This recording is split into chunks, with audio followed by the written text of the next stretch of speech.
എന്താടോ ഇന്നലെ എന്റെ ഏരിയ പോയി നീ കളക്ഷൻ വാങ്ങിച്ചിരിക്കുന്നത്? എനിക്ക് കുറച്ച് കാശിന് ആവശ്യമുണ്ടായിരുന്നു. വേണമെങ്കിൽ നീ നാളെ എന്റെ ഏരിയ കയറി പിടിച്ചോ. ആ ഇതുപോലെ നാട് മുഴുവൻ ഭാര്യമാരെ വെച്ച ഇങ്ങനെ തന്നെ ഉണ്ടാവുക. മാഡം പെണ്ണെ എന്തിനാ ഇങ്ങനെ ഒച്ച വെക്കുന്നേ? എനിക്ക് ചെവി നന്നായിട്ട് കേക്കാം. എന്താ വേണ്ടത് നിനക്ക്? എന്താ നിന്റെ കാമുകം പറ്റിച്ചോണ്ട് പോയോ അതോ വല്ലവന്മാരും കയറി നിന്നെ പീഡിപ്പിച്ചോ? ആ ഇങ്ങനെ വൃത്തികെട്ട ഡ്രസ്സൊക്കെ ഇട്ട് നടന്ന പീഡിപ്പിക്കാതെ പിന്നെ വേറെന്താ ചെയ്യാ?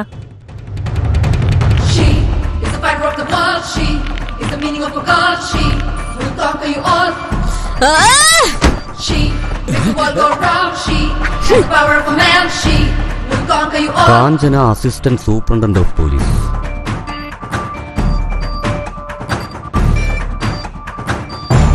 നിങ്ങളൊക്കെ പോലീസാണോ അതോ ഗുണ്ടകളാണോ? ഒരു കൃത്യനിഷ്ഠയില്ല, ഒരു മര്യാദയില്ല, റെസ്പോൺസിബിലിറ്റീസും ഇല്ല.